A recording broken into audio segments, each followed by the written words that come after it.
What's up, YouTube? It's the Action Figure Grader coming back to you with an unboxing video. It's Sunday, and I just got back from Collector Archive Services a number of different graded items, vintage collection, some pseudo-vintage, one bootleg actually, and a Black Series figure. And before I begin any further, I want to say thank you to my Patreon supporters. You guys allow this channel to hum. If you're interested in becoming a Patreon, it's patreon.com/actionfiguregrader. Now, I'm starting off with this one, which you've already seen. This is the Electrostaff Purge Trooper. I believe it was an Entertainment Earth exclusive. The first kind of wave of the gaming greats. This is from Jedi Fallen Order. Now, the reason I pulled this one out is because I did get the other Gaming Greats wave members back from CAS, and this batch was part of the Great Turnaround Time experiment. So they did finally ship those. And for those of you who have items at CAS, I get this question a lot. This batch was sent in on January 3rd. It was logged into their system January 13th. And I received it back today, August 14th. So they're running about 7 months even. So just keep that in mind, and we'll compare that to my next batch from Action Figure Authority, which is supposed to be here in September, but we'll see.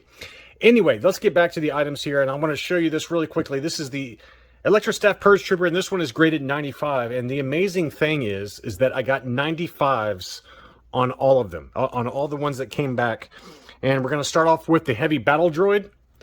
This is the Heavy Battle Droid. Let's see, I'm trying a new kind of autofocus thing here where it will track certain items as I show them to you. I'm hoping it makes the camera a little more stable. You'll have to bear with me. I'm not very technologically savvy. So we'll see if this helps kind of the camera shake, which has been driving me nuts with some of these unboxings. But this is the Heavy Battle Droid. Just a fantastic card back. This character is obviously from Battlefront 2. And here is the grading label on it. Vintage Collection VC 193. This came back with a 95, 90, 95 for an overall 95. So a pretty tremendous addition there. And you know, like I said, I don't have the original issue TVC 1.0 version of the Battle Droid, so it's nice to get that one back, and it just looks fantastic on that card back. And I did, as I go through these, I'm going to show you the duplicates. This one has already been claimed. So Matthew, I know that you were the buyer of this one. He's already paid me. I'm going to ship this off to you tomorrow, Monday, and I will send you tracking. But this second one that I got graded came back with a 90 plus. I don't want to open it because it's his. It's not mine anymore. So anyway, it's all still packed in the original kind of poly bag. So I will ship that off to you, Matthew, tomorrow. And so that one turned out great. The next one is the Scout Trooper. I don't know why. I like this one the least. I love the card back. Don't get me wrong. There's something about the figure that just doesn't work, though. And I don't know if his head is too small or his waist is too wide with kind of all the harnesses and everything. But the character doesn't do it for me. And like I said, I really do like the card art on this one. This one, too, came back with a 95. This one's staying in my collection. The grades on this one were 95, 95, 90. The figure score was a 90. Most of these modern items get 95 scores for the figure score because they're literally brand new. This one did not, and I'll see if I can get it to zoom properly here just to show you why. And you can see right there, it's got a defect, a paint defect there. And there were some other kind of minor paint defects around the feet there. So I think this was appropriately scored for the figure score of 90. And, you know, it was just very, very minor kind of defects to it. I'll be curious to know whether this figure yellows like the Saga Collection version of the Biker Scout does. That one gets really yellowed, even though it's a very modern figure. So I will be curious to see what happens with this one over time, even though it's kind of protected in acrylic. And the second one came back with an overall 90. And so here's the scores on that one, 90, 95, 95. So this one got the 95 score. It had two 95 subs, but it only got the 90 overall because they viewed the card as having too much wear on it to bring the score up even to a 90 plus. So anyway, Keith Guppy, who is a Patreon supporter, I gave him dibs on this one. Keith, I will send that one to you tomorrow as well. The final 95 is probably my favorite. I absolutely adore this Shadow Stormtrooper. It just looks fantastic on card.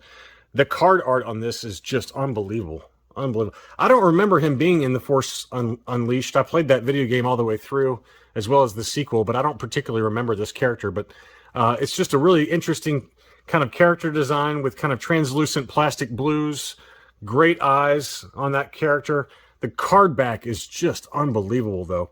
I think the Electro Staff Purge Trooper and this one are kind of my two favorites, but this one graded straight 95s. It just missed a 95 plus. This is VC 194. Now, this is the only one that didn't pre-sell. I pre-sold these two plus a second Electro Staff Purge Trooper, which I'll show you right now. This one was in this batch, even though I already had a 95.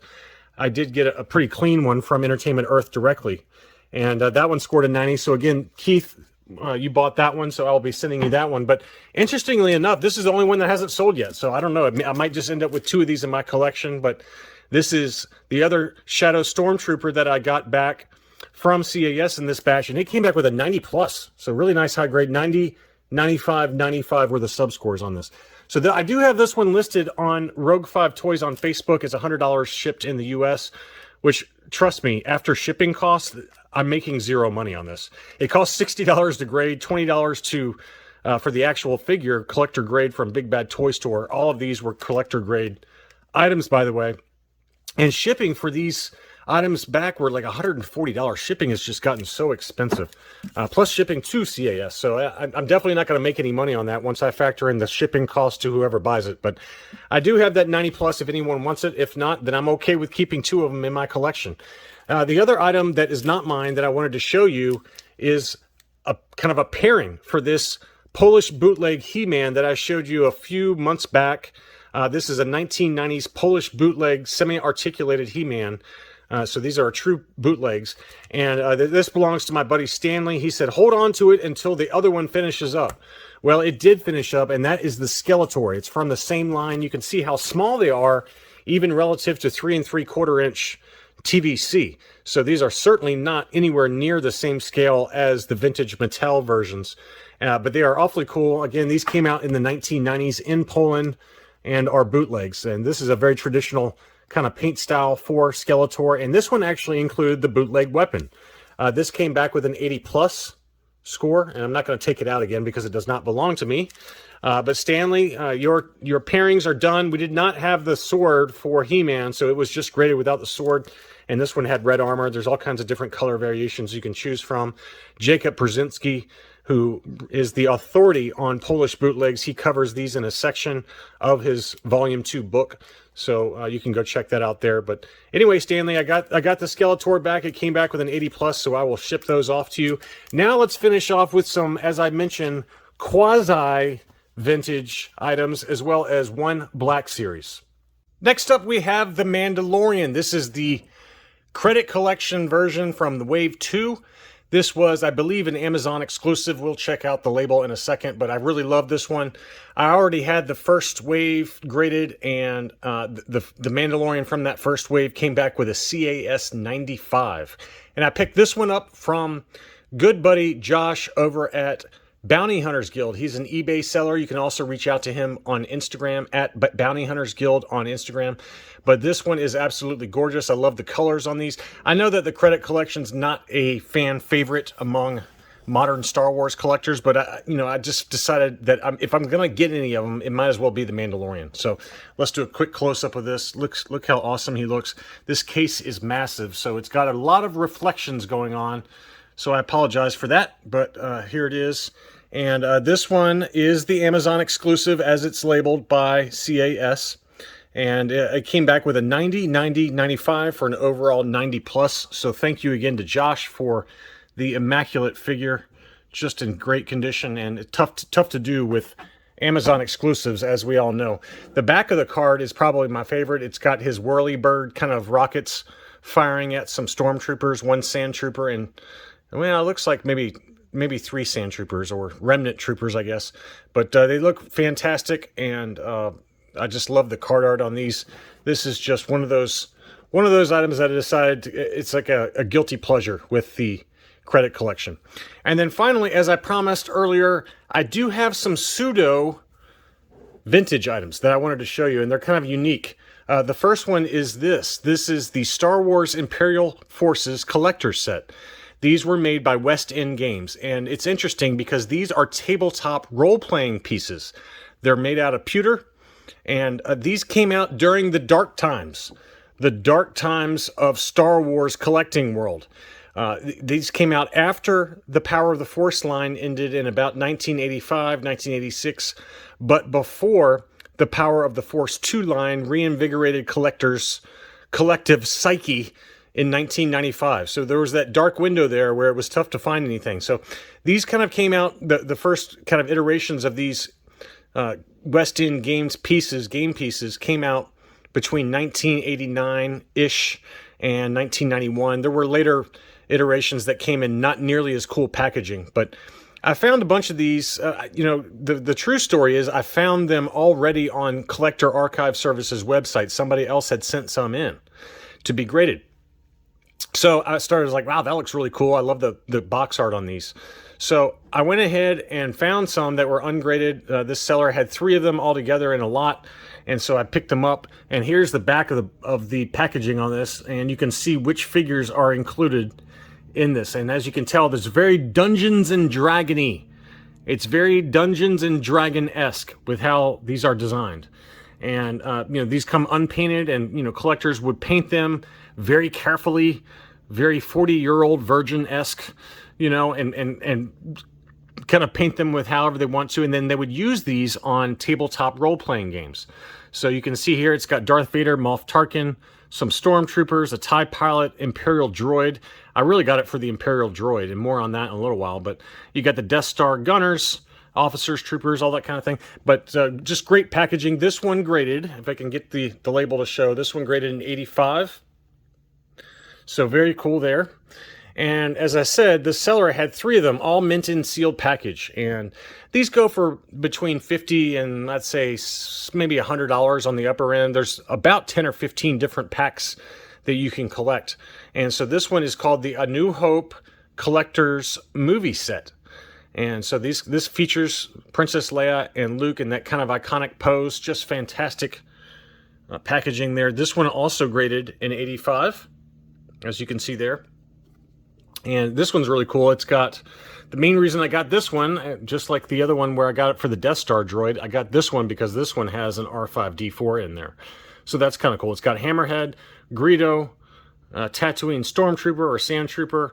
Power Droid also is really cool. It's got a Jawa, Tusken Raider, Vader, Luke, Farm Boy, and then Leia with Blaster. So pretty cool. And this box art is just amazing. Now my favorite is this one. This is the last item in this batch, but this is the Mos Eisley Cantina Adventure Set. Look how amazing that box art is. Very 1970s feel to it. And these came out, this one came out in 1989. One of these, I believe, was 88, but the other 2 were 1989. This one also graded in 85, but you can see it's got that awesome cantina scene. It's got the musicians in the background there with Hammerhead, Lack Zivrak, and all the other different aliens. Now, I was talking to, let me show you this back real quick. It's got the Grendon Spy there, a bunch of different characters that I can't even pronounce the name to. It's got Lack Zivrak, Muftak, and some of the Cantina members. So I was talking to Blacked Out Ewoks, a fellow YouTuber, about these. He knew a lot more about these than I did, but he apparently said that because these came out during the dark times, West End Games basically filled in a lot of the backstory for these kind of ancillary characters, names and kind of backstories and things like that. And a lot of the game pieces were used with different, campaigns, and the campaign booklets can also be found on eBay fairly easily for between, I'd say, $10 and $25, maybe more, depending on condition and whether they're still factory sealed or not. But I just wanted to mention that because he said, Blacked Out Ewok said that, a lot of the backstory were kind of, for a lot of these side characters and aliens and things like that, the backstories are a result of these West End Games kind of campaign, different adventures and things like that. So just kind of a cool backstory. It's a little piece of collecting history, and pretty cool to get all 3 of these mint in sealed box, and all 3 of them came back with 85 scores. So very, very cool. If you're interested in these are readily available on eBay at different prices. There's a really cool one with the Bounty Hunters set that's got Boba Fett on the cover along with some of the other bounty hunters, but that set is a little bit tougher to find and a little bit more expensive, obviously, since Boba Fett, anything Boba Fett's more expensive, but I just thought I'd show these off, and that's really all I have for this video. As I mentioned, you know, it was just kind of a nice wide assortment of different items, and this begins the flooding. I've got a bunch of items that are going to be coming back over the next 2 months or so between Collector Archive Services and AFA, and I also put together a slideshow for all of these items at the end of this video, along with the grading label, so you guys can take a closer look if you are interested. That is it. Thanks so much for watching, and I'll be back soon.